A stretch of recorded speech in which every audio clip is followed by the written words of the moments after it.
Terlambat.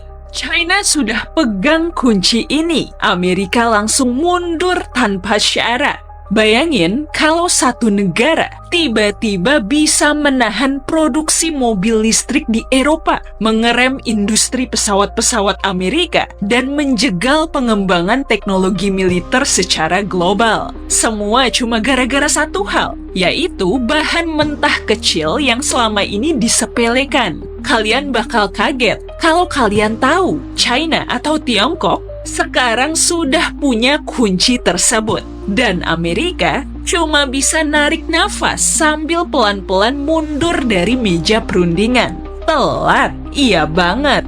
Namanya memang terdengar aneh, unsur tanah jarang. Tapi jangan salah, unsur-unsur ini adalah bahan baku utama buat bikin semuanya dari smartphone, drone, jet tempur, sampai sistem navigasi rudal pintar. Tanpa ini, hampir semua teknologi modern bakalan lumpuh. Nah, menurut laporan dari US Geological Survey, China menguasai lebih dari 90% proses pemurnian tanah jarang global. Sementara Amerika dan negara-negara barat lainnya masih tergantung sama pasokan dan pengolahan dari China. Robin Singh, kepala ekonom China di Morgan Stanley, bahkan bilang begini, kontrol China atas pasokan tanah jarang sudah berubah menjadi alat pengaruh strategis yang sangat diperhitungkan. Dan ini bukan cuma gertakan. Tanggal 10 Juni pagi waktu London, di ruangan megah Lancaster House, delegasi dagang dari Amerika dan China duduk berhadapan. Di atas meja ada tawaran yang kelihatannya biasa. Tawarannya adalah Amerika siap melepas beberapa ekspor teknologi ke China. Tapi Amerika minta satu hal sebagai gantinya, yaitu China harus melepaskan lebih banyak tanah jarang ke pasar-pasar global. Masalahnya, China nggak gampang dikibulin. Wakil Perdana Menteri China, He Lifeng, dan tim dagangnya sudah siap dengan jurus-jurusnya. Mereka tahu banget Amerika lagi panik, apalagi setelah sebelumnya Presiden Trump ngotot menahan ekspor chip kelas atas ke China, termasuk yang berkaitan dengan kecerdasan buatan atau AI.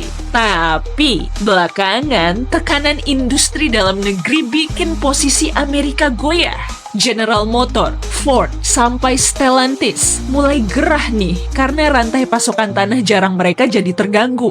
China sudah main halus. Sejak April, mereka bikin sistem lisensi baru untuk 7 jenis mineral tanah jarang dan magnet khusus. Jika mau ekspor, maka eksportir harus mengajukan izin per kasus, lengkap dengan dokumen verifikasi pemakaian. Amerika menyangka, begitu ada gencatan dagang, China bakal melonggarkan aturan tersebut. Tapi, apa yang terjadi? Justru sebaliknya. China malah memperlambat persetujuan lisensi. Media Amerika bahkan dapat bocoran dari dalam Gedung Putih yang menyebut situasi ini bikin Amerika frustrasi. Trump marah besar, tapi apa daya, Paman Sam telat membaca arah permainan. Kevin Hassett, Direktur Dewan Ekonomi Nasional Amerika, akhirnya buka suara. Dia mengatakan, kita mungkin terbuka untuk melonggarkan pembatasan chip mikro yang dibutuhkan China untuk sektor manufaktur. Tapi untuk chip Nvidia kelas atas mungkin masih akan kita tahan.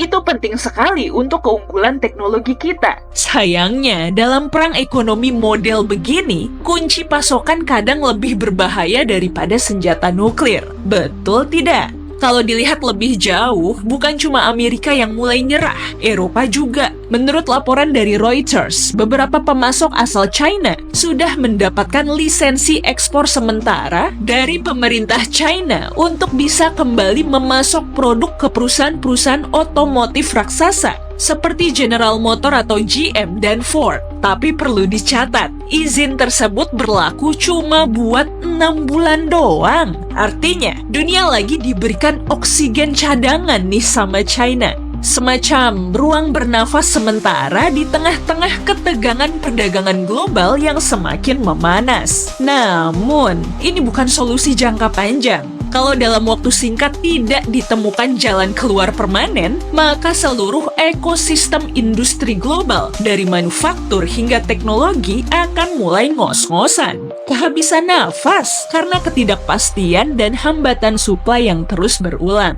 Leah Fahy, seorang ekonom spesialis China dari Capital Economics yang berbasis di London, mengatakan dalam laporannya, Beijing sekarang semakin agresif dalam menggunakan kontrol ekspor sebagai alat untuk mengamankan posisinya di sektor-sektor strategis. Begitulah pernyataan dari Leah Fahy. China tidak lagi sekedar bertahan, mereka sedang menyusun langkah balasan yang terukur dan jangka panjang. Dan jika negara-negara barat tidak segera menemukan keseimbangan baru, maka oksigen cadangan ini akan cepat habis dan semua pihak bisa kehabisan tenaga. Di saat Amerika masih sibuk debat internal soal boleh tidaknya ekspor ethane gas dan chip kelas menengah, China sudah pegang kendali lewat satu kebijakan yang terlihat teknis tapi dampaknya global, yaitu pengetatan lisensi ekspor. Sementara Gedung Putih minta akses ke tanah jarang buat menjaga industri mereka tetap hidup, China justru ngetes seberapa lama dunia bisa tahan tanpa pasokan normal. Dan buat pertama kalinya dalam dekade terakhir, posisi tawar Amerika di meja negosiasi lemah.